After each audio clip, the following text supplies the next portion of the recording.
Bismillahirrahmanirrahim. Assalamualaikum warahmatullahi wabarakatuh. Berita Al-Hijrah 24 Ramadan 26 April bersama saya Ardi Herman Marzi dan berikut tajuk utama untuk malam ini.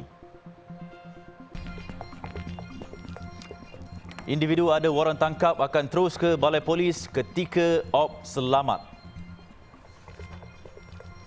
Juga penantian jemaah haji 2 tahun berakhir.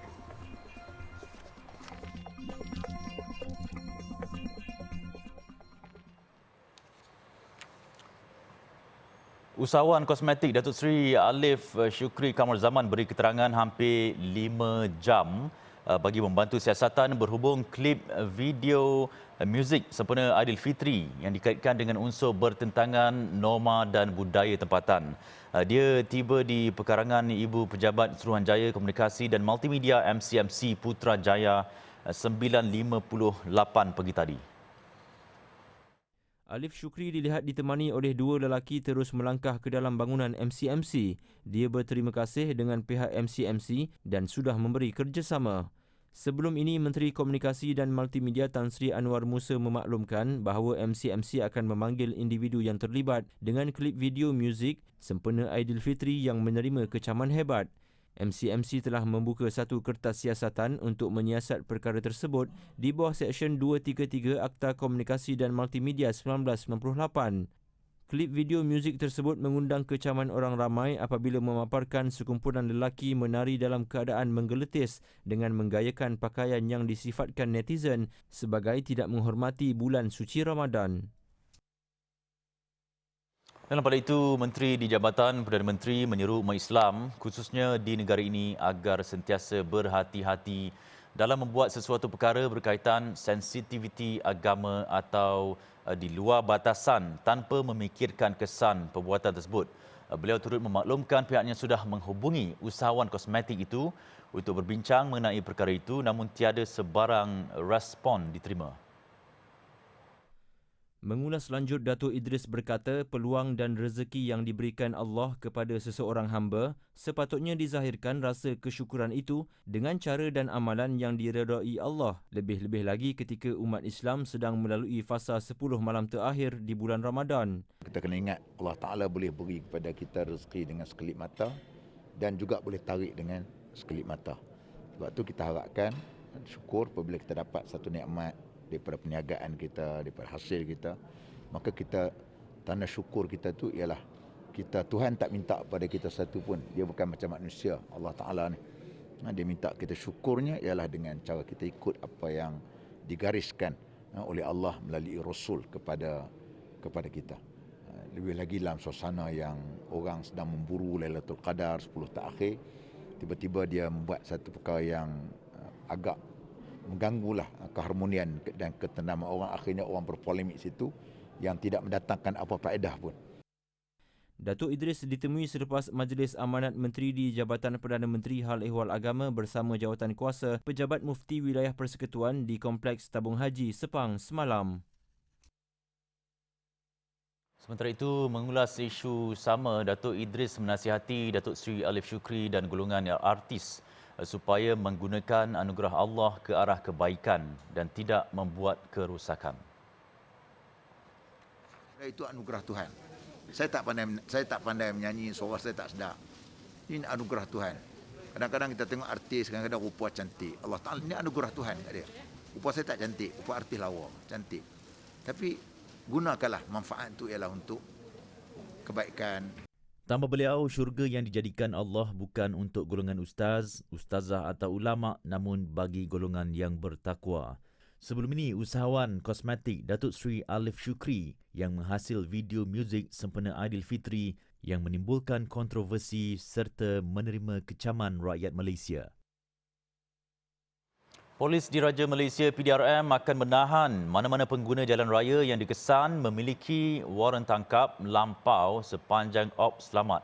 Bermula dari 29 April hingga 8 Mei depan, sepanjang tempoh 10 hari op selamat itu juga, individu yang memiliki waran tangkap akan dibawa ke mana-mana balai polis berhampiran, manakala yang memiliki saman tertunggak pula akan diminta menjelaskan saman mereka.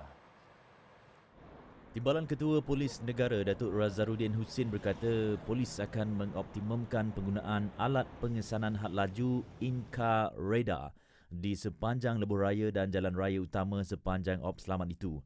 Alat in-car radar ini akan membolehkan semua kereta peronda polis mengesan mana-mana kenderaan yang terbabit dalam kegiatan jenayah serta pemilik yang memiliki rekod jenayah dikehendaki polis.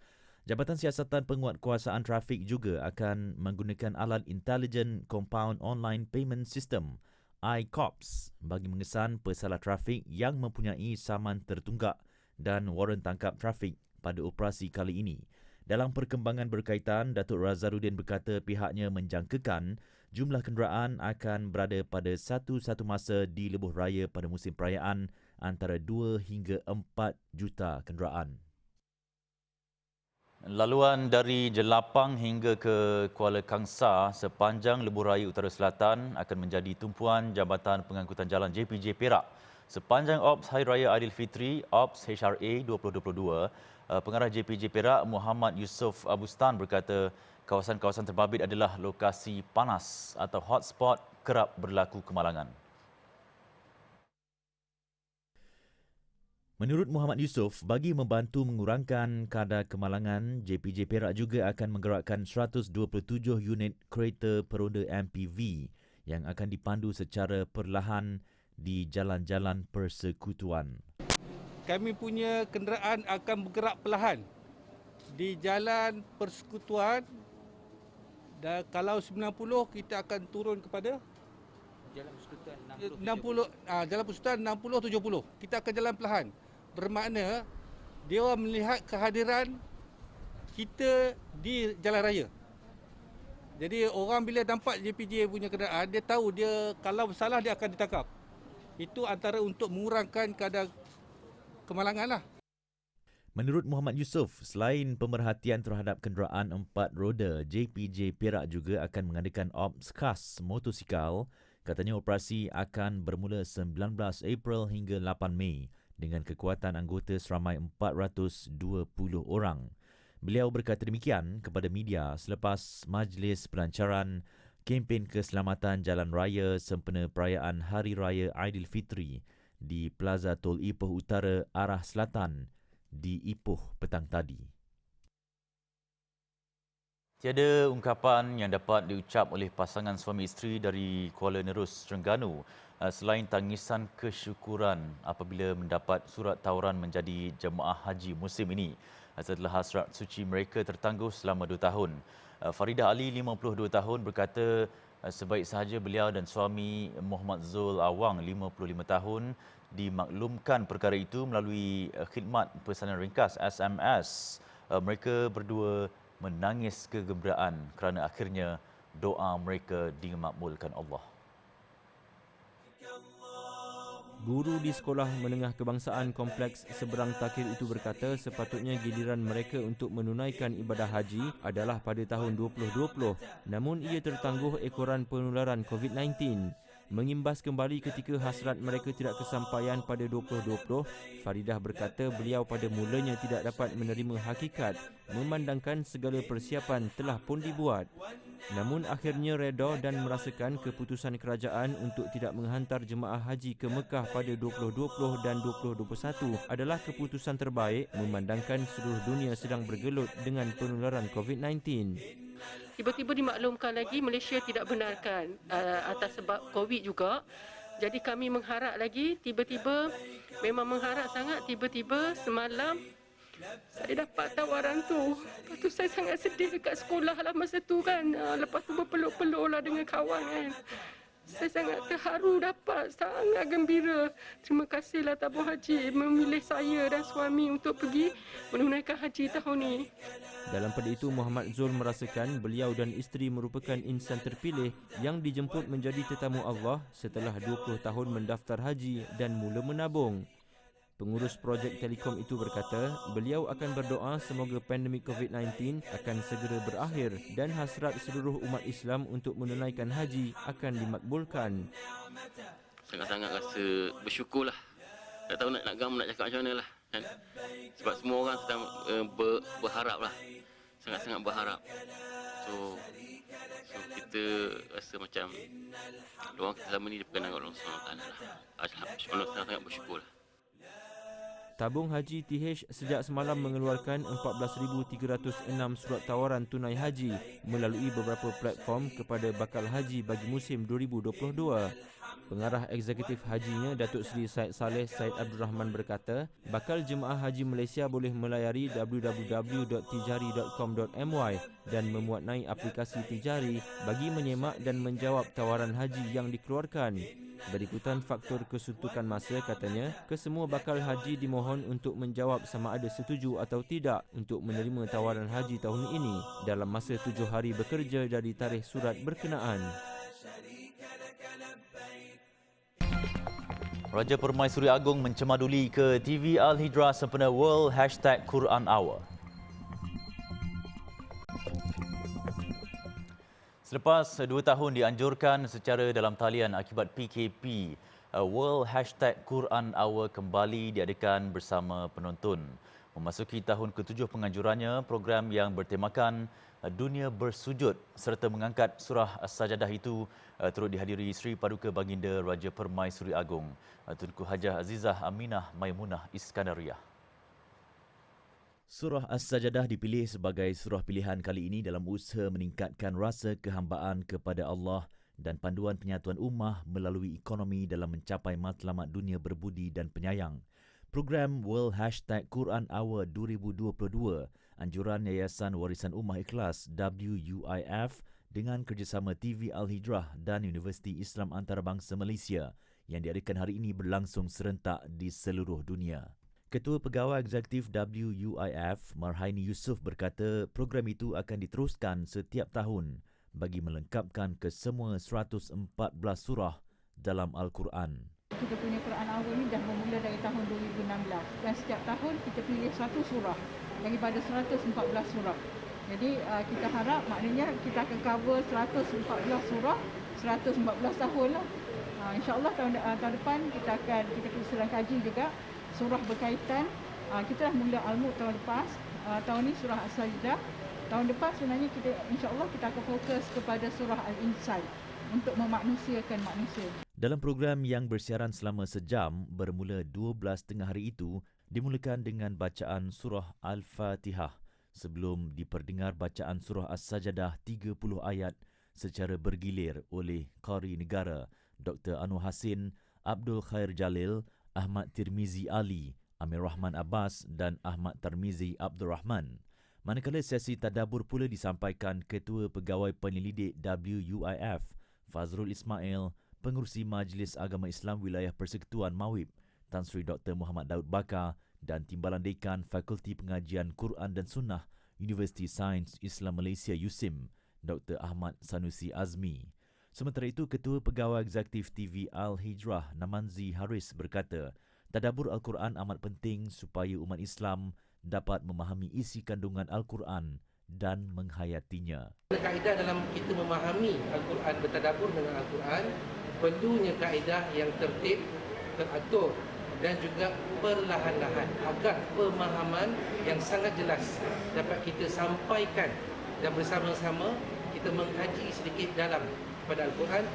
Tahun lalu, World #Quran Hour 2021 diadakan secara hybrid dan mencatat capaian 2,700 lokasi berdaftar di dalam negara dan 42 lokasi di luar negara. Kejayaan penerbitan Mashaf Al-Quran Braille Malaysia MQBM akan memenuhi keperluan kira-kira 25,000 orang kurang upaya OKU penglihatan yang beragama Islam di negara ini. Menteri di Jabatan Perdana Menteri Datuk Idris Ahmad berkata, penerbitan itu juga membolehkan mereka membaca Al-Quran dengan menepati dhab dan rasam selari keperluan Mashaf Al-Quran Rasam Uthmani. Penghasilan Mashaf Al-Quran Braille Malaysia ini menjadi satu wadah bagi golongan ini untuk mendampingi dan mengkaji isi kandungan serta pengajaran Al-Quran dengan lebih mudah dan terperinci. Kesukaran berlaku sebelum ini kerana perbezaan penulisan Al-Quran Braille versi lama yang tidak menepati rasam Osmani yang digunakan pakai dalam Al-Quran biasa di Malaysia. Contohnya pada perbezaan pada penandaan wakaf dan peralihan juzu. Beliau berkata demikian pada Majlis Pelancaran Mashaf Al-Quran Braille Malaysia di Putrajaya. Menurutnya, penghasilan MQBM bermula tahun 2012 itu merupakan idea awal melalui kertas cadangan bagi menjalankan kajian pembangunan standard penulisan mashaf tersebut daripada Universiti Sains Islam Malaysia USIM. Cadangan berkenaan kemudian dikemukakan kepada Lembaga Teks Al-Quran Kementerian Dalam Negeri KDN yang kemudiannya dipanjangkan kepada JAKIM untuk memohon peruntukan kewangan membiayai projek itu. Hanya mampu menunaikan solat di 2 surau kecil setiap kali Ramadan. Itu ujian yang terpaksa dihadapi kira-kira 8,000 penduduk Islam di sekitar Bukit Rahman Putra BRP Sungai Buloh, Selangor yang kini amat memerlukan sebuah masjid di kawasan itu. Ekoran populasi penduduk yang semakin padat. Setakat ini tidak ada masjid yang khusus di Bukit Rahman Putra yang boleh menampung penduduk sekitar Bukit Rahman Putra dan penduduk sekitar, cuma mengharapkan kepada beberapa surau termasuk surau sekolah dan surau yang dibenarkan untuk solat Jumaat. Jadi kita memang sangat memerlukan sebuah masjid. Ada juga masjid-masjid yang lain tapi mungkin memberikan kekangan ataupun kesukaran untuk penduduk sekitar melaksanakan solat Jumaat ataupun solat 5 waktu dengan mudah. Katanya cadangan membina masjid tersebut telah diwartakan Kerajaan Negeri Selangor pada 2004 di atas tanah seluas 3 ekar di kawasan BRP 4 dan mendapat kelulusan Jabatan Agama Islam Selangor pada 2009. Buat masa ini, kerja-kerja pembinaan kompleks Masjid Bukit Rahman Putra telah sampai ke peringkat struktur dan dijangka siap sepenuhnya pertengahan tahun depan sekiranya dana mencukupi. Pembinaan kompleks tersebut yang bermula pada Disember tahun lalu mampu menampung kapasiti sebanyak 2,200 jemaah pada satu-satu masa. Kos keseluruhan pembinaan kompleks masjid tersebut ialah RM16 juta dan sebanyak RM4 juta masih diperlukan bagi membolehkan ia disiapkan sepenuhnya. Justru beliau mengalu-alukan sumbangan orang ramai bagi membantu menyiapkan pembinaan kompleks masjid tersebut. Untuk maklumat lanjut, boleh layari laman web www.masjidrahmanputra.com atau hubungi nombor telefon yang tertera. Sumbangan boleh disalurkan ke akaun Maybank di nombor 5627 4011 1659. Infak berbentuk wakaf lot turut disediakan iaitu bernilai RM1,000 bagi setiap lot. Ramadan dan Aidilfitri kali ini cukup berbeza bagi seorang ibu tunggal, Umi Nur Faizah Fauzan Ali Halimi dan 4 anaknya. Selepas beberapa tahun hanya meraihkannya dengan dalam serba kekurangan, kali ini sambutan Hari Raya 5 beranak itu nyata lebih meriah dengan kelengkapan raya serba baru. Nasib 5 beranak itu mendapat perhatian Yayasan Dakwah Islamiah Malaysia Yadim selepas kisahnya yang terpaksa mengutip barangan terpakai bagi menyara keluarga tular baru-baru ini. Menceritakan hal itu, wanita berusia 39 tahun itu berkata, dengan pendapatan kais pagi makan pagi, kais petang makan petang, mereka jarang dapat merasa membeli pakaian baharu setiap kali menjelang Aidilfitri. Katanya dia tidak menyangka kehidupannya yang sudah 5 tahun mengutip barangan terpakai di sekitar kawasan perindustrian Malim pada setiap kali menjelang Ramadan mendapat perhatian pelbagai pihak. Hari itu ada hamba Allah jugalah. Ada dan dekat puasa pun ada belikan baju raya pada saya. Ini dah baju raya kali kedua lah, alhamdulillah. Terima kasih. So persiapan hari ini tahun ni macam mana? Macam tahun ni alhamdulillah lah. Ada juga baju raya. Saya ingatkan tahun ni memang tak ada baju raya lah. Alhamdulillah. Umi berkata demikian ketika ditemui pada program bantuan Hari Raya Aidilfitri Yadim di sebuah pasar raya di Melaka. Kisah 5 beranak itu sebelum ini menjadi perhatian rentetan kegigihan Umi yang turut bekerja sebagai pembantu kedai makan dengan upah RM50 sehari kecuali pada Ramadan itu menggunakan kereta sorong untuk mengangkut barangan terpakai di sekitar Malim. Sepanjang Ramadan, wanita itu akan mula mencari kotak bermula 8 pagi hingga 5 petang dan pendapatan yang diraih bergantung kepada jenis barangan terpakai yang berjaya dikutipnya. Menurutnya, pendapatan yang diperoleh pernah hanya sekitar RM10 sahaja walaupun telah seharian bekerja, namun pernah juga mencecah lebih RM100 sehari jika bernasib baik mengutip besi, aluminium atau tembaga. Sementara itu, Ketua Pegawai Eksekutif Yadim, Tuan Kamarul Arif Tuan Soh berkata, pihaknya terpanggil untuk menyantuni keluarga itu dengan membelanjakan sejumlah wang bagi membeli kelengkapan hari raya 5 beranak itu.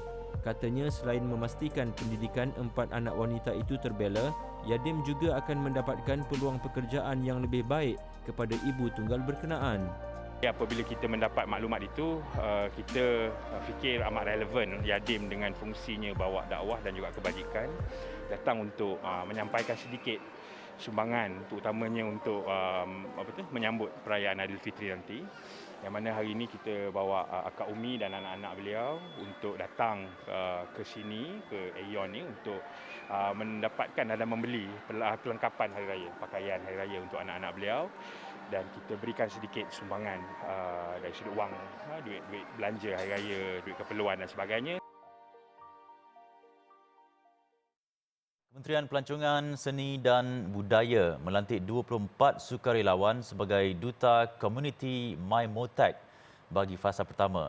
Menteri ini Datuk Seri Nancy Shukri berkata kesemua yang dilantik itu berperanan untuk memastikan tahap pematuhan SOP yang tinggi dalam kalangan pengunjung seperti sentiasa memakai pelitup muka, menjaga penjarakan fizikal dan penggunaan MySejahtera terutama di lokasi pelancongan sepanjang tempoh transisi negara beralih ke fasa endemik.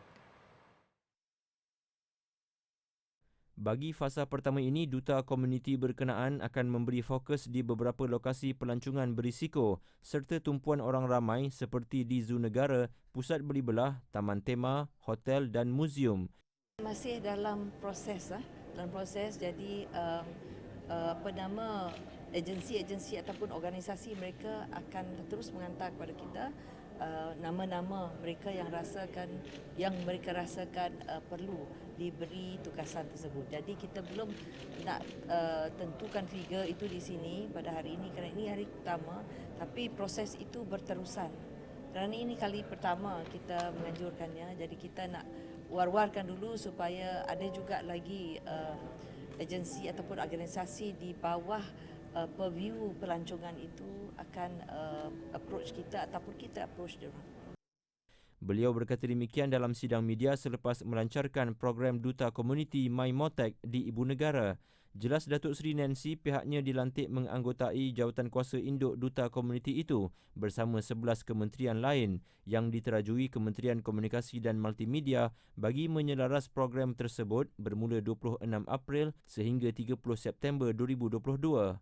Motec dalam pada itu turut menyasarkan kira-kira 2 juta pelancong dari luar negara ke Malaysia pada tahun ini dengan pendapatan sebanyak 8.6 bilion ringgit.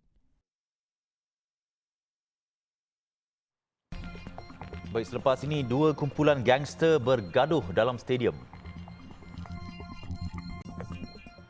Masih bersama berita Al-Hijrah, sekurang-kurangnya 6 maut manakala 4 cedera dalam satu perbalahan menggunakan senjata ketika perlawanan bola sepak sedang berlangsung di Stadium Villa Canales di Guatemala. Pihak berkuasa berkata insiden berkenaan membabitkan 2 kumpulan Samsing yang dikenali sebagai Barrio 18 dan Mara Salvatrucha. Menurut saksi kejadian, dia melihat sekurang-kurangnya 4 penyerang menaiki kereta memasuki perkarangan stadium secara tiba-tiba sebelum mencetuskan pertempuran. Berdasarkan rakaman video yang tular di Twitter, situasi menjadi huru-hara sehingga menyebabkan penonton turut membaling barang sesama mereka. Dalam pada itu, pihak berkuasa yakin serangan bersenjata itu disebabkan persaingan 2 kumpulan Samsing terbesar di negeri itu selain di Mexico dan Amerika Syarikat.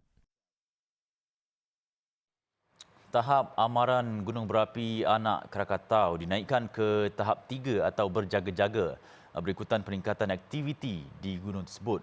Ia susulan letusan pada hujung minggu lalu sehingga menyebabkan awan asap dan abu tebal sehingga 3 km ke udara. Jabatan Meteorologi Indonesia BMKG dalam satu kenyataan berkata, disebabkan risiko terjadi tsunami, orang ramai diminta peka dengan gelombang tinggi terutama pada waktu malam. Pihak berkuasa juga akan membuat pemantauan aktiviti gunung berapi dan memperluas zon berkecuali di sekitar radius 5 km. Orang ramai turut diminta memakai pelitup muka kerana pelepasan gas yang dikhawatiri beracun. Pada Disember 2018 lalu, gunung berapi yang terletak di Selat Sunda antara Pulau Jawa dan Sumatera itu meletus dan menyebabkan lereng bukit runtuh sehingga mencetuskan tsunami. Tragedi itu meragut 439 kematian dan lebih 14,000 lagi cedera. Indonesia terletak di lingkaran api Pasifik, kawasan dengan aktiviti seismik dan gunung berapi yang akan bergegar setiap tahun dan kebanyakannya pada skala sederhana. Kerajaan menyediakan RM5 juta kepada Yayasan Kepimpinan Wanita bagi meningkatkan penyertaan wanita dalam sektor ekonomi melalui latihan kepimpinan muda dan program keusahawanan. Usaha ini diharap dapat dimanfaatkan oleh lebih ramai wanita keluarga Malaysia. Baik, ikuti berita Al-Hijrah di Facebook, Instagram, Twitter, YouTube dan TikTok serta layari alhijrahnews.com untuk lagi berita-berita pilihan, eksklusif dan menarik. Saya Rahman, kita jumpa lagi. Assalamualaikum warahmatullahi wabarakatuh. Selamat bertarawih.